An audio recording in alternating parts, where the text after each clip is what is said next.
Hey everyone, today we have the long past due review of this, the Who Knives V1. This is the first production run. As such, a number of improvements have been made since, so if you are looking at getting one of these, please note this one will differ very slightly if you order one off of his website. I'll try and detail all of those in this review. He has made numerous improvements though, so I may miss a few. This is made in China. It's designed by Carl Pearson of Scotland. This is around about 120 something pounds on his website, which will be linked in the description.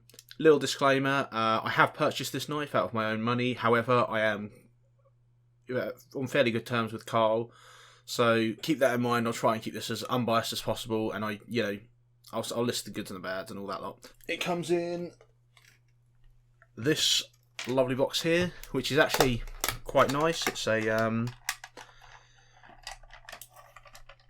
I don't know how waterproof it is, but it does have a little seal in here, so if you wanted to use this for something else, you absolutely could.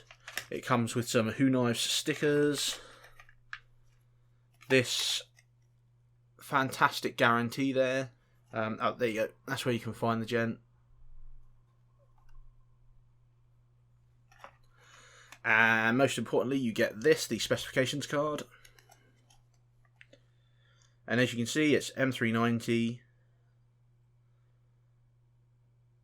double D10, all good stuff.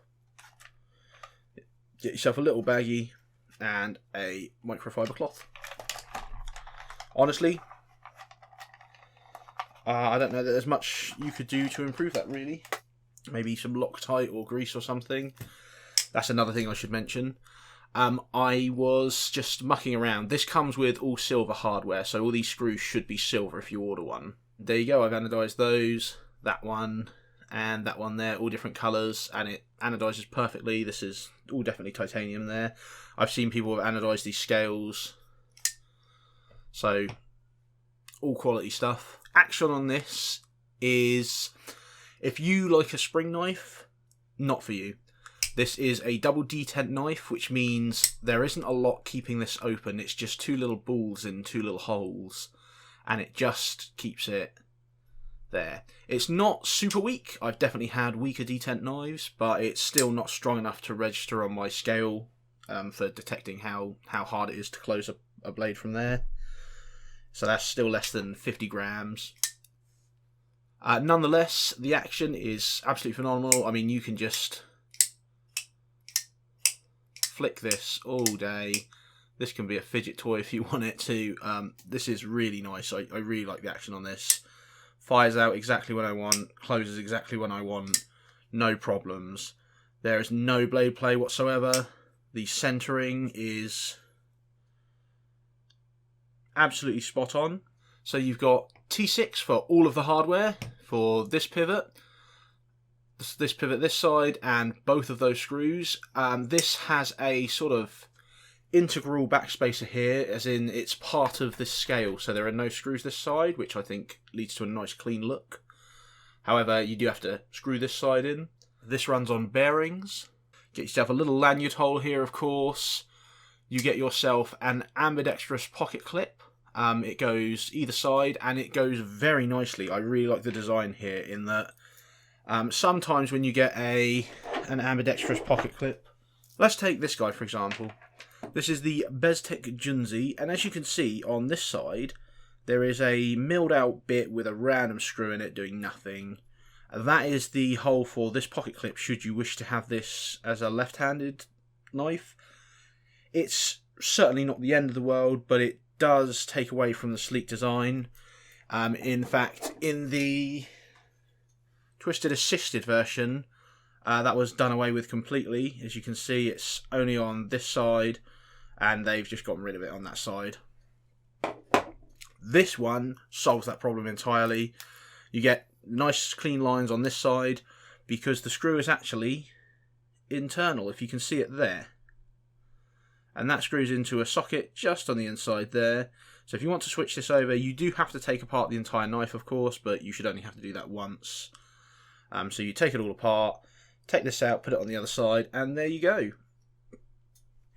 The pocket clip, I should also mention, by the way, this is the updated steel version.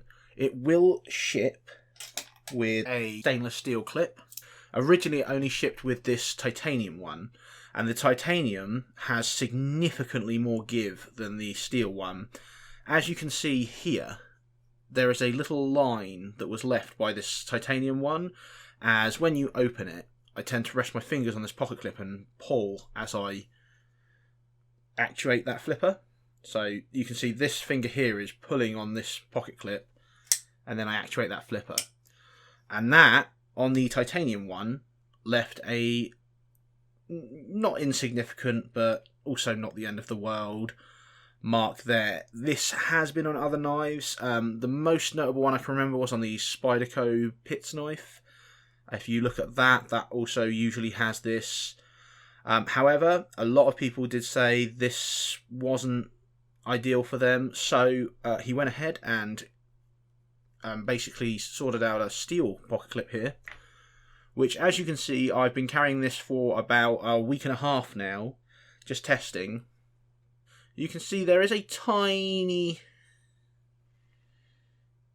one there. So it's still not perfect, and for those of you who are worried about even that insignificant one there, Carl has gone even further to basically solve that problem, in that the original on the inside of here, I'll throw up a picture so it's easier for you to see, the original inside of this knife has this socket for the pocket clip. So it's fairly snug in there, but you can see how if you move it side to side, there's not an awful lot holding that pocket clip in. On this improved version that Carl's now making, you can see there's much more purchase on that pocket clip. So it's basically, I haven't tried that new version, so I can't really speak from experience, but I assume that will solve that problem. So there you go.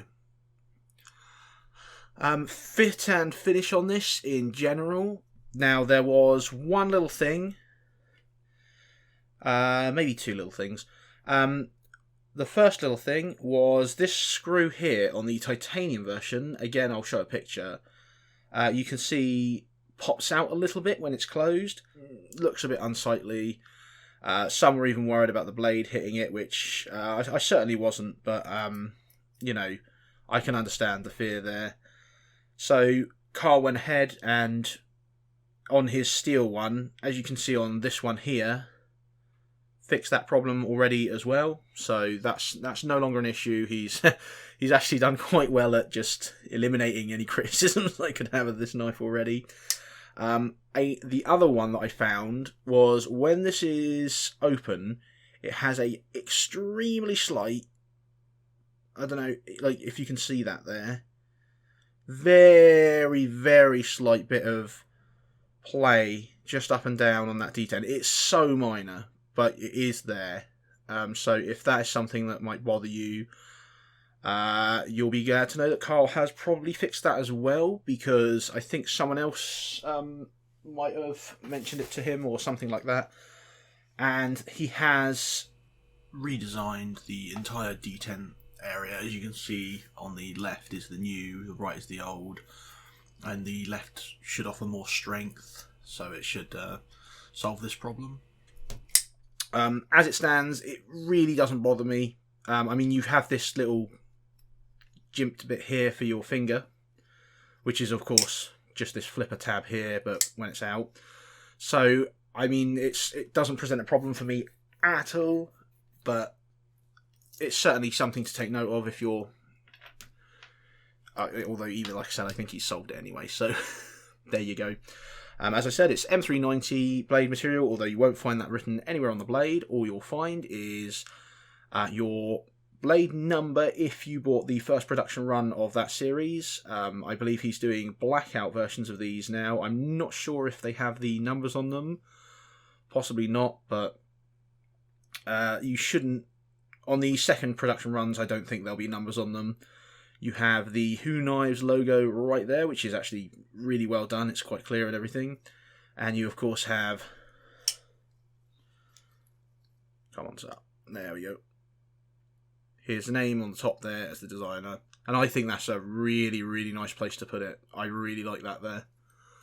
Leaving this side of the blade completely sterile, which is really quite nice. Here is a little length comparison against the others. Although another thing to keep in mind, by the way, this is the very first version. As such, the entire blade length, if I can actually get these calipers out, I believe it was either dead on or just over 3 inches, and there we go. Inches, if we measure from the bolster there,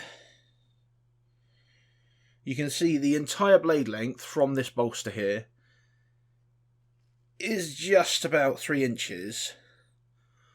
But some people, I think, were saying that was too close to comfort for them. So I think he's now shortened it just a little bit more, so it is 100% under the 3-inch legal requirement or whatever. So just bear that in mind with this length comparison, that the new ones might be slightly shorter than this version here. It won't be by much though. So there it is against a Benchmade 940. Sorry for that camera shine there, or the light shine. And there it is against a Buck 110. And you can see it's actually not a bad size at all. It's getting up there with the 940. The handle size is about the 940 size, a little bit shorter, but that's a good... I really like that sizing. I can get the full 4-finger grip on there. And if we put it up against some other UK carry options, here is the Spyderco UK PK, and you can see it's basically 1-for-1 on size. Same handle length, same blade length, same, entire blade material. Maybe a hair longer, just on the tip there. Just a hair. But saying that, you'd have to put the bolsters up on. I mean, it's same to me. Almost identical as the UK PK. And here is the Victorinox Pioneer, which you can see is significantly smaller on the handle and a little bit shorter on the blade. So, Carl has put this up on his Instagram, but I have a picture on screen now for you of all the improvements he's made here. And as you can see, the double detent mechanism has been updated. You can see he's solved the opening problem I had. It's stronger, more robust. So there you go. This is on the blackout one as well. So fantastic. So if you order a blackout one now, which I think are still available, he doesn't have any of these silver ones left though at the moment, unfortunately. Although he has a stonewash sort of finish version of this silver one starting production. So I'll throw up a thing on screen. Have a look at that if you're interested in getting a titanium one that isn't black. But yeah, you can also see the updated pocket clip, and you can see how much more improved that is for, not moving side to side. It will be a lot more secure there. And on this second picture here, you can also see, here's an issue I actually didn't even consider, but is a valid issue, I guess. This is a steel insert, just a steel race, if you will, to make sure that the bearings don't basically eat into the titanium scales, because I think he's using ceramic bearings. If not, it'll at least be steel bearings, and that's obviously harder than the titanium and will eat into it. So he's put steel inserts in there, and then that should basically give you complete peace of mind that this knife will last for your lifetime, basically, especially with the action and all that lot. So I'm happy to see that improvement. Wasn't at all on my radar, but I guess it should have been. That just shows me as an idiot, I guess. But yeah, it's solved anyway.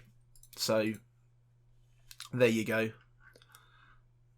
If you want a stainless steel clip, which, by the way, I like this stainless steel clip a lot. It's also still small enough to look like a pen. But I have to say, it's deep carry, but I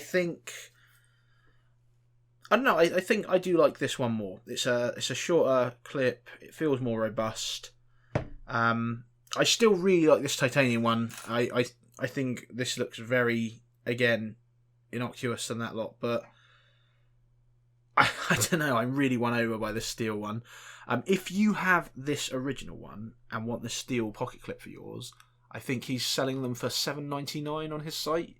Taking a look at the scale wear on this, you can see I have carried the ever-loving stuff out of this knife.